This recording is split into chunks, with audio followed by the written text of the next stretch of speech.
had.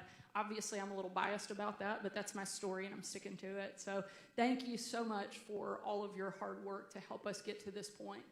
I think Arkansas Learns is one of the most transformative pieces of legislation that certainly we've ever seen in the state of Arkansas, and I think one of the biggest education reform packages we've seen in the country that will really transform and change the lives of students across the state for the better.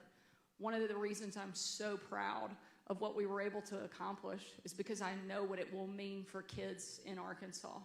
As a mom of 3 kids, there is nothing that is more important for us to be able to do than make sure that every student across the state has access to a quality education.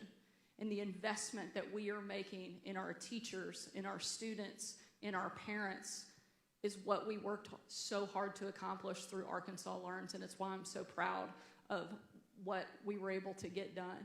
We know that by focusing on things like childhood literacy, career readiness, empowering parents, and taking Arkansas from being at the very bottom, 48th in the country in teacher pay, to top 5 overnight, that makes us competitive with everybody. That makes sure the very best teachers in our state stay in the classroom here and keep educating our kids, which is exactly what I think all of us want to see happen. And we are so thankful for your willingness to come out here tonight. We want to make sure that we leave as much time as possible on the back end for questions. Secretary Oliva, who has done a phenomenal job leading the department, helping usher in this piece of legislation, has spent a lot of time and a lot of miles traveling around the state over the last several months. He's been to all 15 co-ops, and we saw the success that he was having by going in and inviting all the members of the community to come in and answer questions. And that's how these town halls were sort of born, was because of that. We want to make sure people really understand some of the pieces and have all the facts at their disposal. And so as much as we can, we will spend time answering questions from the room tonight. And with that, I'll turn it over to the Secretary to make a few comments. But thank you so much for your willingness to be here with us this evening. So thank you, Governor, and thank you, everybody, for coming out to talk about what I think is some of the most important topics we can talk about. It's about how to improve learning and create systems for students and families to be successful. So as Governor Sanders says, we're excited to work on an omnibus package. I like to say it covers everything from cradle to career and how we can improve early learning, how we can see better performance in K-12, how we can realize that one path fits all students isn't necessarily the case. Not every student is on a pathway to college or university. Are there multiple opportunities for people to be successful and earned industry credentials of value along the way? A one-size-fits-all approach doesn't meet the needs for all students and families. But I can tell you, as someone that's still relatively new to this state, I've done over 6,000 miles traveling all 4 corners of this great, beautiful state. I've been able to meet with some of the most incredible superintendents, principals, teachers, and leaders that are really excited to engage in learning and see better outcomes. When I talk to people all across the state of Arkansas, I like to look at data and I like to look at metrics, and I like to make sure that we're making informed decisions. And recently, U.S. World and News Reports came out with a statewide ranking, and I'm not saying it's the perfect methodology, but it looks like everything from early learning to K-12 to post-secondary opportunities rank all the states from 1 to 50. This is about 3 or 4 weeks ago. Arkansas rankings came out as 43. So I think we can all agree in this room, this is why we're here, because I think we have the talent in the state to do better, and I think we can create the conditions and make sure we're allocating the right resources to support to do better. And as I've been traveling the state, about a few weeks ago, about the first week of May was Teacher Appreciation Week. So we made a concerted effort to make sure we went all around the state to recognize and celebrate teachers, because we know that the teachers standing in front of the classroom are the greatest indicator of student performance and success. But we actually looked at some of the data to measure who is having the greatest impact on learning with students and getting students to have the most amount of growth. And I went to the school districts and visited those teachers. And I'm proud to stand here and say, and I can talk to the superintendent, that some of those teachers existed right here in El Dorado. And so it's really excited for me to be back. And And I always want to make sure, as I'm still new, I was standing in the back saying to myself, it's El Dorado, El Dorado, El Dorado, because Governor Sanders said she would leave me here if I said it wrong. But I'm glad to be back in El Dorado and engage with the community and share some of the exciting things that I've seen, but then also talk about some of the great and exciting work that we're doing here at the state level. Great. With that, we'll turn it back over to the speaker and start some questions. I'm going to channel my Phil Donahue here and lay out a few ground rules. So we've got some questions. Don't be offended when I hold onto the microphone and when Senator Stone does, because we've got to hopefully keep things moving. But Billy Smith, is Billy Smith here tonight? I hope you're impersonating a Phil Donahue doesn't mean we're going to start having fights on the front row. The chairs must stay on the ground. Yeah, I thought those were the kind of ground rules you were about to lay down. But And I did introduce the secretary to Spud Nuts a few weeks ago. Yes, that's why I came back early this visit. So I understand, Mr. Smith, you have a question about funding. If you would. Yes, my question, I'm on the school board of Junction City, and our concern is, will the LEARNS initiative be funded fully, and if so, how? So all of the, one of the biggest questions I think that we get as we certainly have traveled around, specifically on the teacher pay raise, is in 2 years, how do the districts afford this? Well, it's really simple. The state is on the hook for all of it. All of the money that a district was receiving prior to LEARNS, they still receive, and now they're going to receive a significant amount more that will cover the increase in teacher salaries. All of that is fully funded by the state in perpetuity. It's not something that ends in 2 or 3 years and then the district is on the hook for. That is something that is fully funded by the state. One of the other areas, too, when it comes to the literacy grants and the reading coaches, those things, too, are all fully funded by the state. And so that is not a burden that will be placed on any district. I don't know, Jacob, if you want to add on that. Sure, and additionally, thank you for your service on the school board. I think that's a thankless job that a lot of people don't understand how much time and commitment it makes to serve in that capacity to help support superintendents and district leaders.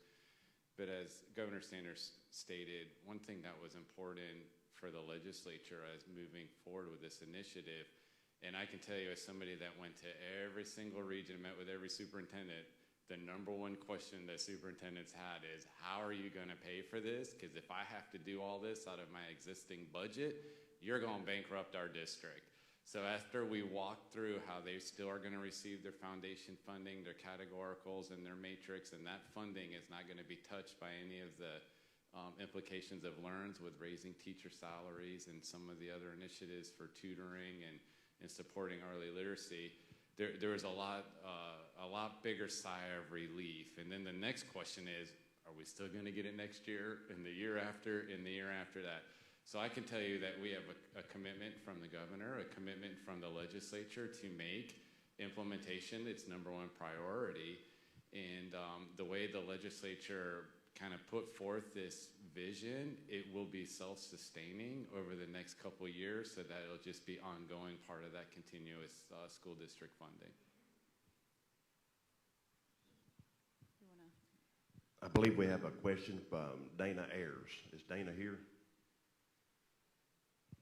Ayers? Oh. Is that you? Dana? Hi. I'll come over so we can. I asked people in my area. Oh, I'm sorry. Are you Dana?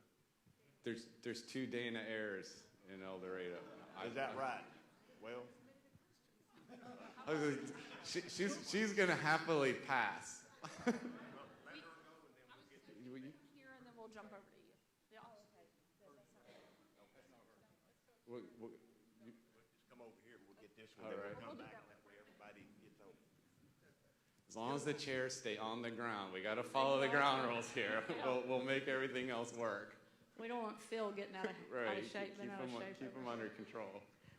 I had a question about homeschool. How would that work, and when would it start? Sure. So homeschool families have the ability to opt in to the education freedom accounts if they choose to do so. It's certainly not required. But if a family decides that educating their kid at home is the best option for them, and they would like to participate in the education freedom accounts, they can do so. However, there will be some accountability measures that are in place that they have to agree that they're willing to participate in a standardized test similar to what we would have at one of the public or charter or private schools that also are participating in the program. In addition to that, I think one of the things that's important for people to understand, it's not like the government is going to send that family a check, but we will cover things like curriculum or textbooks, but wouldn't be a blank check that a family can take and the secretary likes to use the example, buy a PlayStation and call that an educational tool. It would actually have to be something that is specific for educating the child, and the government would then cover the cost in that direction, but not just a open-ended check. But again, that is something that a family would have to opt in and make the decision that they wanted to participate in on the front end. Yeah, and I think it goes to the notion that we know that a one-size-fits-all approach doesn't meet the need of all students and families. Number one, the primary goal of the LEARNS initiative is to improve the neighborhood schools, and investing in the public school system is the number one priority of this educational initiative. There's value in lifting up zip codes. A lot of times students are able to go to school and learn with their friends and their peers. A lot of time their parents went to the same school, and their parents and their parents went to the same school, and multiple generations have a value and vested interest. But if that school's not able to meet an individual's needs, then parents should be empowered to have choices. And those choices need to be choices of quality, and those choices need to have some kind of accountability around them. And that's what the LEARNS bill does. It's not going to go into place for the homeschool families in the upcoming school year, so say for the 23-24 school year, because there's going to be a lot of guardrails and rules that are going to be developed around that. So that takes time to get that process right and outline how that's going to exactly work. But we would be on track for full implementation for the 24-25 school year. So for families that are interested in that, stay tuned. We have a LEARNS portal that we've established. It's really easy. It's learns at ade.arkansas.gov, where we update all of our latest information. So we want to be clear and transparent throughout that process. Becky Parnell had a question. Wait, we promise. Oh. You've been skipped over twice. I promise we won't do it again. I just wanted to ask about if you would speak to the issue of veteran teachers versus the coming in, the starting pay for the younger teachers, and is there any kind of development in that issue? Absolutely. I think one of the most important things we can do is value some of the teachers that have extensive experience in the classroom, mentorship programs and things like that are so effective and we know benefit new teachers as well as the students that they'll be educating. And so making sure we are helping keep those teachers is incredibly important. It's one of the reasons that we pushed to make sure that every teacher in the state got a pay raise of at least $2,000 that would apply to our veteran teachers. The other thing we did was removed one of the caps that used to exist at the state level, that if a teacher had been there, I believe it was 15 years, there was not an automatic pay. There was a cap at the district level not allowing teachers to get an additional pay raise.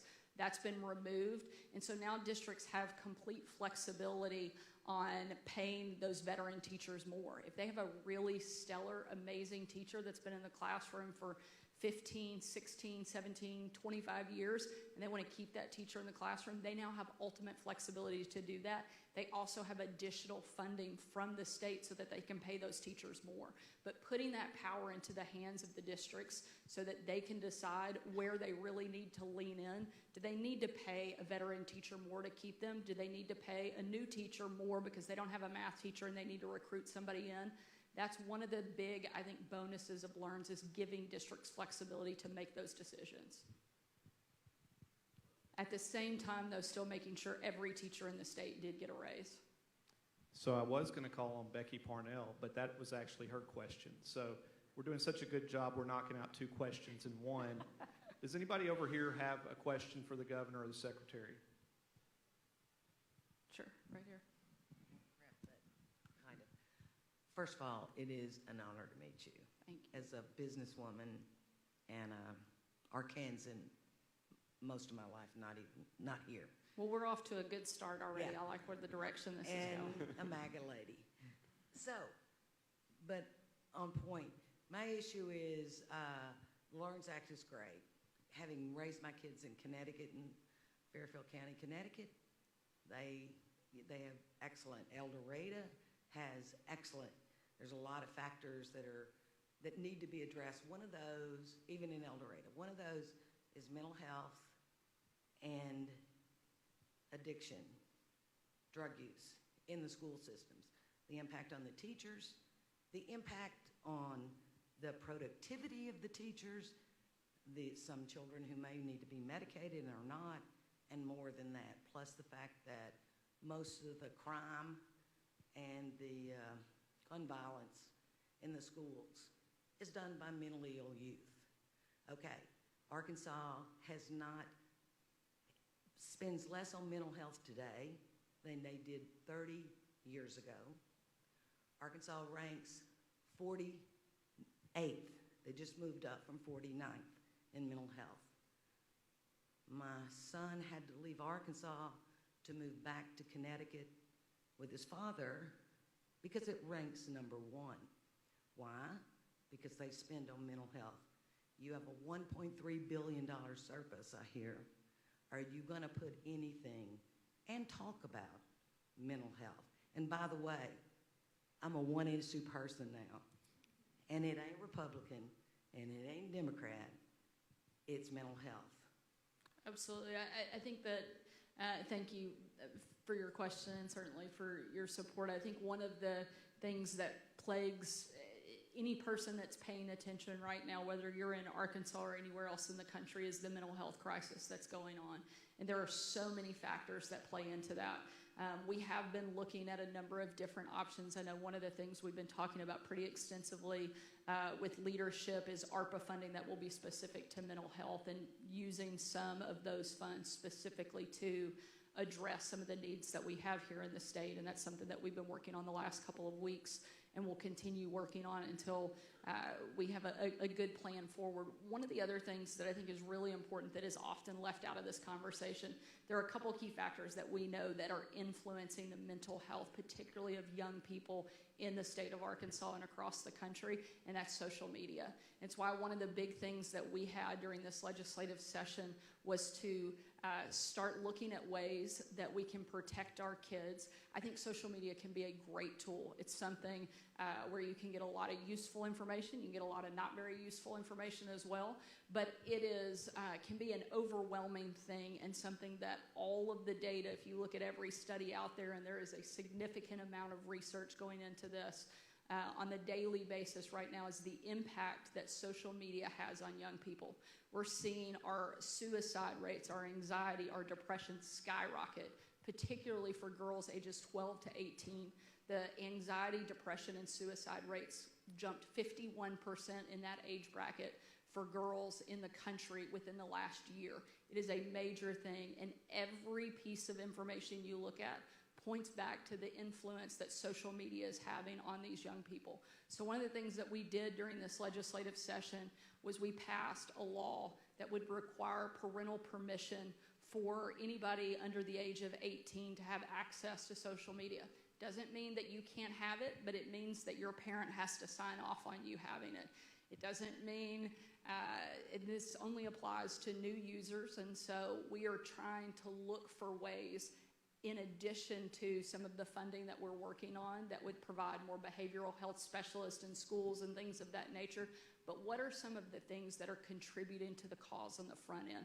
We know the drug epidemic is a big one. We're taking big steps on that as well. We just announced we were sending troops to the border. We know a lot of the drugs that are flowing in.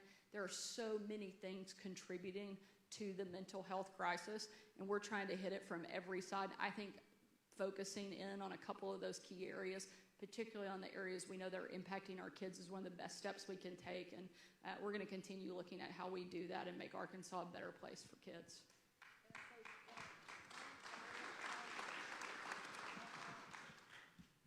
Thank you so much. I'm so glad to hear that. I knew you would come around. I really did. And nobody has. They don't do it anywhere. They don't talk about it anywhere. In Washington, nowhere, which is a shame because 1 in 4 of us deal with it, and most of us have a loved one. It's because I have a charity. But anyway, and it's about mental health and addiction services. But my point on social media, which I do professionally, that's how I make a living, part of it, and it's the symptom. It's not the cause. Like guns are a symptom. They're not the cause. Guns didn't cause somebody to go into school and shoot people up. And social media didn't cause that child to be depressed on its own. So my point is, go to the cause. Don't treat the symptom. That's what Big Pharma does, and it's not working. Thank you. Secretary Levi, I know, wants to add something on this as well. So when we talk about kind of the rise in need for support and services in adolescents around mental health, number one is we have to erase the stigma around saying it's okay to ask for help from a student and a peer perspective, because oftentimes if people or students reach out, they feel like they may be ostracized. So you're a professional social media influencer. We need to help influence communities to realize we have to erase that stigma, that there is support out there. But when we look at it kind of a school setting, there's a lot put on schools, right? And we hear from principals and leaders in school districts all the time that the need and access for high quality mental health education, along with access to high quality mental health services, is continually on the rise. So there are some pieces in LEARNs that addresses that. One, by requiring staff and schools to be trained in mental health awareness so that the adults in the school system are trained in how to recognize signs and symptoms in students, and not necessarily to intervene, but to know how to get access for that student to get the right help that they need. But there's a real strong reality that I hear from school district leaders is they want to hire more mental health professionals. They want to hire more school counselors, school psychologists, school social workers. But that pipeline is pretty short and thin as well. So as we move forward with the state in looking at tackling on these issues, that's another opportunity in an area that we can provide a little bit more emphasis in. But school districts are tasked with a lot, but I can tell you that this is definitely at the top of their priority list, because keeping students safe, and that includes mental health, school safety is the school's #1 priority. That is the #1 objective. We want to see learning always, but keeping students safe when they're at care is the #1 priority. And it's a conversation that we're not going to just solve overnight, but we have to continually evolve and grow. Thank you. Any other questions? I'm with the Union County AR Connect Committee, and you have a state office, Arkansas Connect Broadband. Wouldn't it help this group and all of the county to have fiber optic lines to each residence in the county, which is our goal? And I believe that those funds were in the Inflation Reduction Act. Can you shed light on how fast we can get that going? And we're doing everything that we've been told by the state office. And what can you do to speed up that office? Well, we're trying to speed it up as fast as we can. There was a report that came out last year that did an assessment for all 50 states and kind of where we are in the process. And Arkansas was actually much further ahead than they expected and predicted that we would be at that point. So we are making progress on that front. There's a significant amount of funding that is being used to address that. That last mile, as I'm sure you know well, is the hardest and most expensive to get broadband access to. And so that's kind of the big space that we are spending time making sure that every business, every home has access to broadband. We know what a disadvantage that students, parents, businesses, teachers for that matter, are at if they don't have that access. No child should have to go sit in a McDonald's parking lot to do their homework because they don't have internet access. And so that is one of the things that we're working on. It's the 1, 2, 3, 4, 5th tier, the networking piece is in Learns is specific to making sure everyone has access. And so that's a big part of what we're trying to focus on. That assessment was key to knowing what the last pieces are that we have to finish. And now we're going as fast as we can to make sure that everybody has that access. I can't give you a timeline because there are some things that are just taking longer because they're in hard to reach areas. And those are the biggest places that we still have left. But we're going as quickly as possible and hope to have that finished in the next couple of years so that even the most remote and rural areas have that access.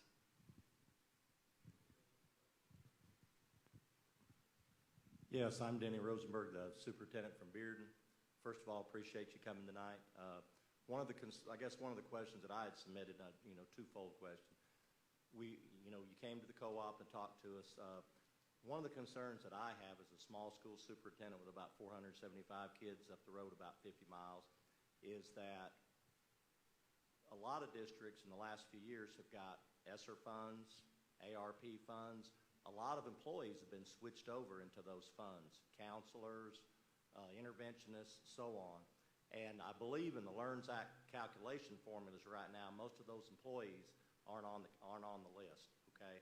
In Bearden, we're doing the minimal, plus we gave our more senior teachers about a $3,000 raise, plus we've given our classified employees about $1 an hour raise. So we're projecting about a $450,000 increase for certified staff and about a $60-something thousand increase for classified staff. So we're about $500,000. The Learns Act funds are going to give us about $350,000. Now we know that there is some funds that have already been coming to the school district. So my question, number one question is, will the formula be recalculated as some of these employees roll off those ESSER funds and ARP list? Okay, so that would be number one question. And the number two question would be, in your projections, the state's projections of what the Learns Act is going to do to districts and stuff, does the state Department of Education anticipate, a hardship on small schools, say less than 750 students or something? So first, when we put personnel in dollars that we know are non-renewing dollars, there's always risk to the school district, and those employees know that they're in a grant position that is going to be continued based on eligible funding. So personnel that are already in those positions go in those positions knowing that there's a lifespan on those dollars. The amount of dollars, we still haven't gotten our final allocations from the federal government for the upcoming school year. So that's something that we're considering continuing to monitor and rise. As far as the allocations are set for this upcoming fiscal year, those are set, but it doesn't mean that we can't work with school districts to look for opportunities and make sure that we get these budgets right for next year. Because this investment, we often hear, a lot of times there's some misinformation out there that the Learns initiative is trying to put a hardship or burden on small and rural communities and small and rural districts. That is furthest from the truth. I think the small and rural districts benefit the greatest by ensuring that we're leveling the playing field with starting salaries. There's 6 or 7 school districts in the state right now where not one teacher in the district, doesn't matter if they're on step 0 or step 30, not one teacher makes $50,000 a year. Those districts are getting funded for those salary increases in perpetuity. So this is an investment in small and rural districts. So if there is a need for our finance folks to sit down with your finance folks to make sure things are getting coded right, we're always willing to do that and offer that, because we don't want to put any undue financial burden on any school district. It's not an exact science, and we've definitely heard that from superintendents throughout the visits, because you got to get a snapshot in time when you look at the data. And sometimes when you draw a line of where that snapshot was, sometimes there's winners, sometimes there's losers. The losers are mad at the winners are saying leave us alone. But as we work with the legislature on future sessions, we want to get that fixed so that there's not any undue burden on school districts. That's the inherent goal. Thank you. Skip back over. I feel like we've given this section like all the love, so I feel bad I've had my back to this group of people the whole time. But Senator has a question. Okay. Yes, Governor, I got to give you your props. You're great for Arkansas. So is the Senator and the Speaker of the House. Y'all did a great job this year. Now, the LEARNS Act, we really got to get back to civics that nobody teaches anymore. Nobody teaches the Constitution anymore. If somebody would start teaching the Constitution and civics, we might be in a better spot to make people proud to be American again. Right now, like I said, we got everybody running around crazy, high on dope, right? Granted, I smoked weed in my day, I admit it, but it's okay. But we all had guns in our trucks. We had a shotgun, a 30-06, a 308, and a 357 loaded in the glove box. And the doors unlocked, and nobody got shot up in the 70s, right? Nobody did. And nobody's getting shot, you know, it's like, it's real easy to figure out if you put your mind to it. And I pretty much got it figured out on what changed. It's not social media, it's who's running it. But anyway, civics. You got to get back to the basics, right? History, the real history. Civics, how the government works, how the government's supposed to work for the people, right? Like you do. Not too many people do. And not the government working for us. And everybody's here talking about money, right, for the teachers. Well, I don't know, maybe some of the superintendents, like in, you know, making a whole bunch of money in Fort Smith and everywhere else, you know, they take a pay cut and give it to the teachers. Teachers are the one doing the work. My son was disabled, and I won't say where he went to school, but he grew up in school with shut up and color. That's it. They wouldn't even let him take a health class that had a boating class because nobody wanted to go besides him. And he was intelligent enough to go. Right? So I don't have a dog in this LEARNS. I'm here for the kids. We got to keep them in school. We got to teach them how to think literally, not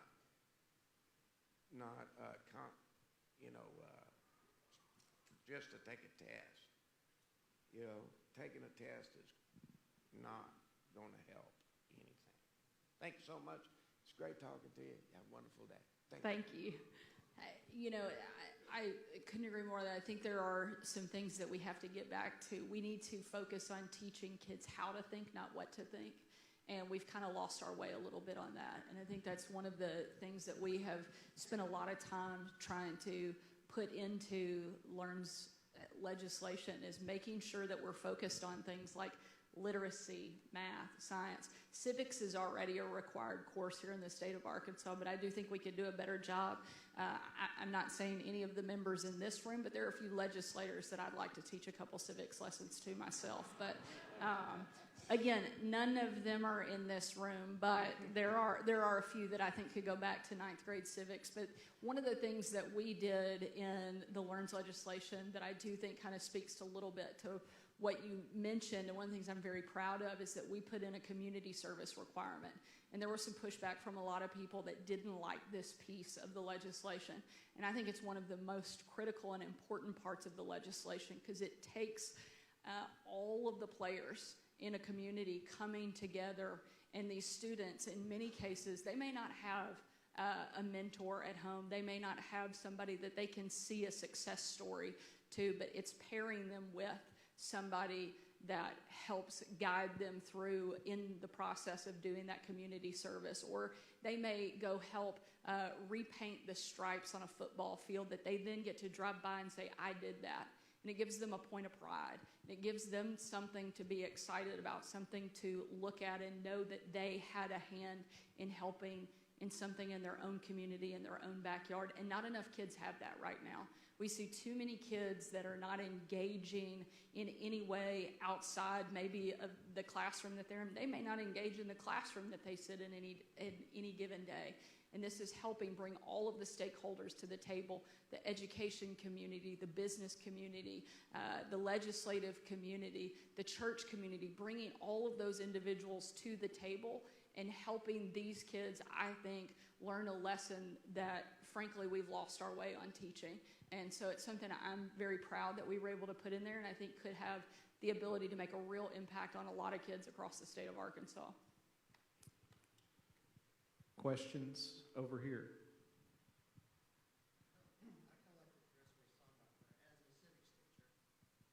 Formerly, I have had interactions with your father dealing with civics issues, and wonderful support.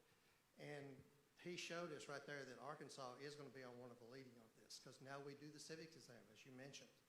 And not trying to boast or anything about this, but over an 86% passage rate with at least a B average in the civics exam. So we are bringing in these students that are learning civics. They are learning the function of government. We are learning this because you're providing us with the ability to do this.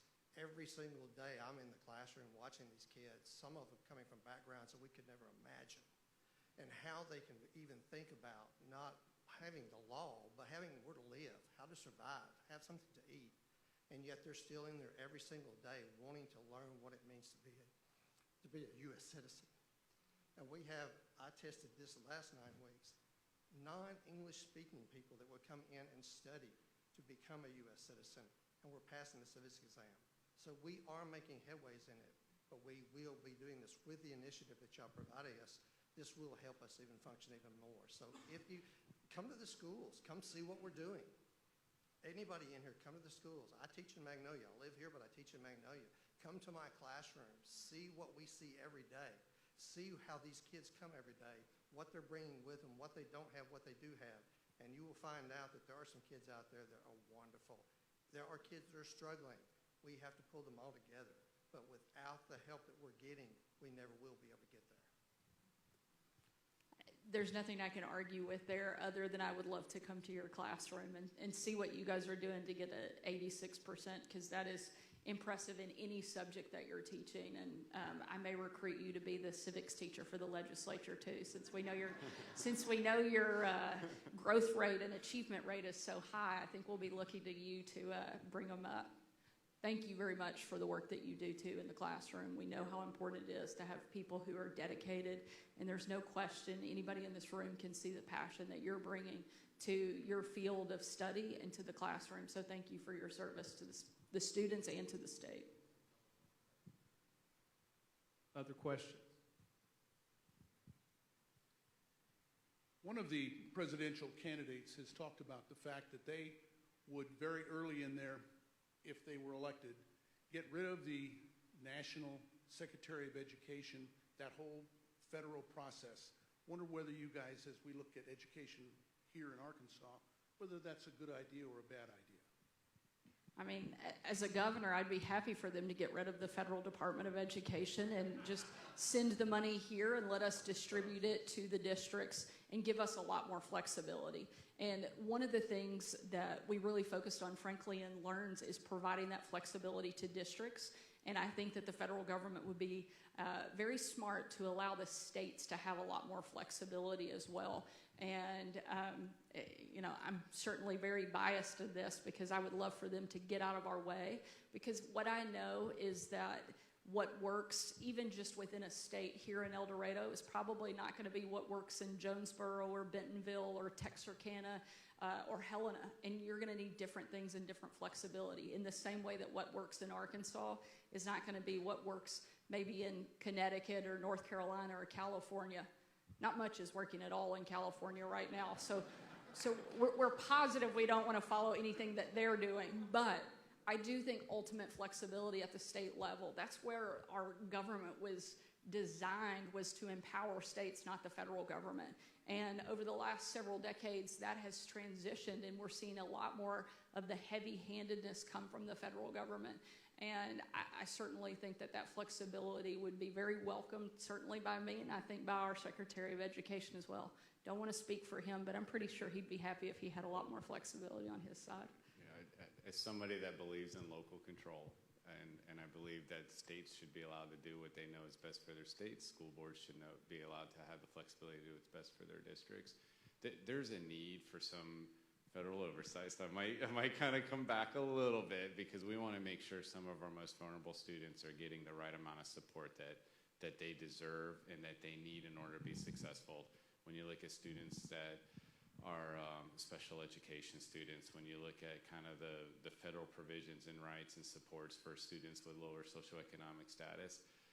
But to get the dollars that the state needs to develop the programs that we know works best for them shouldn't be tied to a political agenda and filling out an application that follows the shiny star of a day, but that we know aligns with the best effective strategies with evidence that we know works best for us, would make it a lot easier for us to give the dollars to the districts without all that micromanagement and oversight. And I know there's a lot of waste. I worked for 2.5 years at the Federal Department of Education, and I can tell you there's a lot of things that we could do better without their oversight. So, but thank you for your question. I think we've got time for just a couple more questions. We'll jump over here to this side of the room. All right, my name's Jerry Strasner. I'm superintendent at Washita River. We're excited to work with you, a school teacher at heart. And when you came to our co-op, the things that you're doing to align ourselves and our standards, our assessment, and our curriculum, when I told my staff that, we're excited. And I think that's going to really improve outcomes for our kids. We're a public school, and we're held accountable in almost every facet. We're audited in every department, cafeteria, teaching and learning, facilities, fiscal. And so our concern is when money is going to private school and homeschool, how will those dollars be ensured that they're held accountable? And the first question we're asked every time we get audited is there any fraud in your school? And the answer is no, obviously. So how are we going to put in metrics and systems to ensure that those dollars are spent wisely? And how are we going to hold those areas accountable for the learning? That's my question. So, great question. Thank you for the excitement about building out the systems. As we say, we want to improve the local public schools. We want the public schools to be the first and best choice. Having an opportunity to participate in a scholarship to go to a private school is not new to this state. In fact, it was kind of scaled in a very limited opportunity through the Succeed grant. As we look at providing more opportunities to families, it's targeted and it's incremental and year after year so that we can monitor the data and we don't want to see a school district like yours where 30% of the students just automatically disappear overnight. That would create havoc. So it's targeted with students that are in failing schools to be eligible in the first year. The following year, DNS schools. The following year, it opens up to families that want to participate. But to the accountability point, you're right. We're not going to create an opportunity for a private school to set up in somebody's shed and start trying to take students and take dollars when it's a fake school. So there's going to be hoops that the private schools have to jump through. They're going to have to be accredited. Their students are going to have to participate in a standardized assessment. We're going to monitor whether or not they're being good stewards of the intention of the program. And if there is a bad actor out there, we're going to shut them down and go back after our investment. And as we go through this, there's going to be some hiccups maybe along the way. There may be some opportunities to learn and maybe opportunities to strengthen these programs. But if we look at historical trends, just even within this state and even in other states and national states that have similar program, it's still a really small percentage of families that choose to go into a private school or use a scholarship account. Families holistically, and majority of them want to participate in their neighborhood public school. And if we're creating those opportunities for those families, we're going to make sure that we're creating the first and best choice for those families. Great. Jump over here so we have time for a couple more questions on this side. This may not be a very popular question, but the restraining order, what does that do to our funding and teachers that have already signed contracts? Well, right now, I think it's actually a good question, and I'm glad you asked so that we can address it and give an update on this. Because of the lawsuit filed and the restraining order placed on LEARNs, it puts all of that at a standstill. It stops us from hiring literacy coaches at the state. It stops school safety trainings. It stops us from implementing the 12-week paid maternity program and all of the other teacher salary increases and components of LEARNs. However, we feel confident that there will be a ruling in the near future, and we feel very solid about our case and the Attorney General representing us, that we will win in the Supreme Court. We have to go through that process. The good news is LEARNs is going to go into effect regardless of what happens. It just depends on the timing of whether that happens in the next few days or the next couple of weeks. But this is a piece of legislation that was overwhelmingly passed in the legislature, and the court does not have the ability to block it completely. And we're going to continue pushing forward because it's the right thing for our students. I hear this thing all the time that there's not broad support for it. And my argument is, if there wasn't broad support for this, I wouldn't be standing here as the governor, because I spent 2 years campaigning in every single corner of Arkansas. I came to this town probably 5 or 6 times campaigning specifically on this topic. We spent more than $500,000 on TV advertisement alone talking about Arkansas LEARNs, what it was going to do, what the priorities were, and I won with a historic margin.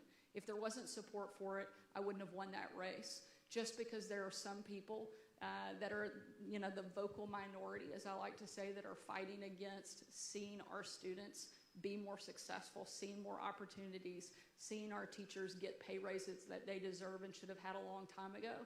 Just because there's a small group fighting against that doesn't mean that they're going to win, and it doesn't mean that there is not broad support for this legislation out there, and we're going to make sure that it gets implemented. It may take us a couple days longer than we would have liked, but it's going to get done. In my family, we like to say just because somebody eats their soup louder doesn't mean it tastes better. And I think that's what we're seeing right now in the argument against Arkansas LEARNs. Governor. We've got time for we'll take these 2 right here as the... Governor, we have somebody, okay. We'll go here and then we'll come over to the center. I don't really have a question, I just have a statement. I'm a court-appointed special advocate for CASA, a volunteer for children, a voice in the court. And I go into people's homes and with their children, and it's really amazing that children could even get dressed for school with some of the homes in El Dorado that I go into. And it's just heartbreaking to see what the children have to go through. Absolutely. Thank you for what you do. I know that can't be easy. We have a couple people on our staff that are members of CASA and have been really involved with it for the last several years, and making sure that those people have someone advocating for them is so important. That's also one of the reasons we wanted to do something like this, because it helps students that are most in need have access to the best education out there. So thank you for what you're doing. Jump over here. Jeff Whitener, I serve on the Columbia Christian School Board in Magnolia. The majority of the questions that we get right now obviously surround the voucher. So my questions are, year one, are we moving any closer to what that looks like logistically? I think most of the questions we get are from kindergarten parents, hey, is this something we're going to get in year one? A follow-up with that is from a funding standpoint, and when we're talking about our 3 to 5 year budget and capital plan, what does it look like from the funding from the state? Are we still on track for year 3, everybody being eligible, and what does that look like? So I think the short answer is yes. In fact, one of the unfortunate setbacks with the restraining order is we planned on the application for families and school districts to go live on June 1st. So we had to put a pause on that. So the second we get all of this noise settled, we're going to be ready to hit the ground running, because we know parents are making decisions about where they want to send their children to school now, if not already. And some of that may be a little bit held in abeyance, but it's just delaying the inevitable. We're going to have the system up and running. We're going to have everything in place, and we're going to make sure to support those choice opportunities for the families that you serve. Jacob, I think you put that baby on the second row to sleep. Well, I have that. I'm just kidding. I have that I'm tendency. just kidding. I think we've got time for one more question. We'll wrap it up with you, sir. I'm curious as to what are you planning on doing for the exceptional students? These are the ones that are going to be the leaders of tomorrow. I mean, I've heard a lot about what we're going to do for everything, but is there something in here to improve the way that we handle those few students that are just really stand out? Well, I think we have a number of programs that exist in terms of scholarship opportunities, but one of the things that I think that we have to look at that we have not done a great job on is focusing on the workforce component. And when those exceptional students graduate, what is next? So helping prepare a plan for them at a much earlier age. Some of these students may be individuals that should go to a four-year university. Not all of them should. Some of our exceptional students need to go straight into the workforce, or they need to go into a trade or a vocational program. One of the lies that we told so many kids for so long, for so many years, is that if you didn't go to college, then you were somehow less than.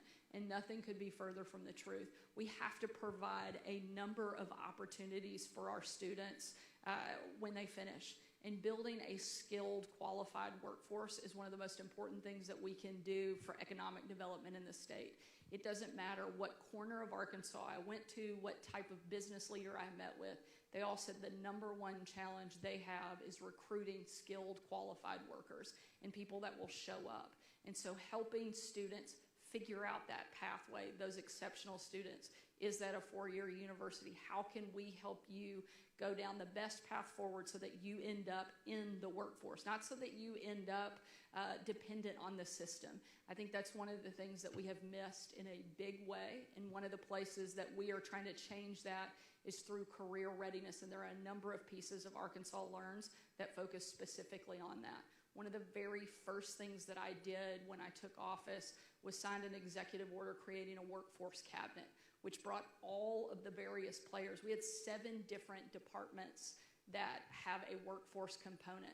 And I asked them how often they sat down and got together and talked about meeting the workforce needs of our state. And they said that they had never done that. And I was shocked. I couldn't believe that people that were all tasked with the same duty had never sat down at the table and compared notes and talked about what was working, what wasn't working, and what were the things that we needed to do to move that ball down the field. So now we have a workforce cabinet, and they're required to sit down at the same table and actually build a strong workforce plan. I assigned somebody to be the chief workforce officer of the state that reports directly to my office. So they're bringing all of the components of government together, bringing all of the business industry, the education industry, so that we can focus specifically on building that workforce and helping put students on a pathway to success at a much earlier age than we have been in the past. If I could add, I'm actually really glad you asked that question. And we actually don't get that question very often about looking at accelerated opportunities for students. And really, that's the message. And as we've been meeting with school districts, the message is we got to stop focusing on remediation, but pushing acceleration and pushing the belief that these students are capable of meeting the expectations that we set for them. And when we have high expectation students, they won't only just meet it, they'll exceed it. So one of the deeper conversations that help support what Governor Sanders kind of laid out is looking at the number of school districts right now that don't offer high school credits in middle school. There's plenty of students that need to be on an accelerated path. And if you look at a student that's on a really highly accelerated path to reach some of those post-secondary opportunities while they're still in high school, they have to have algebra by the time they're done with 8th grade. We still have a lot of districts in this state that don't offer algebra in 8th grade, and they push that off into 9th grade. Well, if that's happening, then we've closed the doors to accelerated opportunities to a lot of students that can handle that. In fact, when I pulled the data a while ago, it was about less than 100 students in the state even take out geometry by 8th grade. There's a lot of talented students in this state that can handle algebra in 7th grade and geometry in 8th grade. So we've got to change the mindset about creating high school opportunities. We're also changing that with our assessments by going back to end of course exams by geometry, algebra, biology, so that when those students are ready for that content, we can give them an exam that's associated with it. But when we're looking at the data and we're sending students that we talk about career pathways, there's high schools that have robust program completers that earn industry certifications or credentials of value that'll leave the K-12 system, and then they may decide, I want to transfer to a post-secondary opportunity and pursue my education. Sometimes, because we don't have clear articulation, the receiving school will say to that student, well, you didn't earn your LPN with us or your CNA with us, so we're going to make you start over and relearn everything again. That has to stop. That's not fair to the student, and that's why students are giving up. When you look at the percentage of students that leave K-12, so when they get their standard diploma, we say that they're ready to go to post-secondary attainment opportunities if they want to. The percentage of students that go into a university in the state or a state college that go into remedial math is criminal. They should be going straight into college algebra. So we're working on putting a task force together. I know Dr. Ken Warden's here from higher ed to help figure out why that's happening and how to remove that barrier. But then I also go through, because I look at data, about 1/3 of our seniors in this state right now don't even have a full schedule. Why aren't we putting some accelerated opportunities on these students' schedule? Why are we just letting them leave and go home? These students meet the expectations that we set for them, and pushing an accelerated opportunity is something that we need to continue to do. Thank you. We certainly want to be respectful of everybody in the room's time, and again, cannot tell you how much we appreciate you spending some of your evening to come out and talk with us about something that I think is so important for our state. Your presence shows that you believe the same thing. At the end of the day, I think every person here wants to see our kids succeed. And that's what we're working on. We're so thankful for the willingness of our legislative leadership and all that you have done to make this possible. We certainly would not have been able to bring about this kind of transformative change without great partnership and cooperation with the legislature. I joke, but it's also serious that all of the people that I went into the session liking, I still liked at the end, and to me that's a pretty big success story. And we actually got quite a bit done along the way, and so for us to be able to come out on the other side and have what, again, I think will have such a real impact for the long term for our state is something that I'm certainly very proud of, and we're very thankful that you spent time here tonight to let us talk about it. Hopefully we were able to answer some of the questions that maybe you had and that you can take back into your communities and your circles of influence and share some of that information. But thank you for being here. Thank you to Speaker Shepherd and Senator Stone for their willingness, and our other members of the legislature that are here, and to Secretary Oliva, who I try to give the hardest questions to. And we really appreciate y'all taking time to be here with us tonight, so thank you.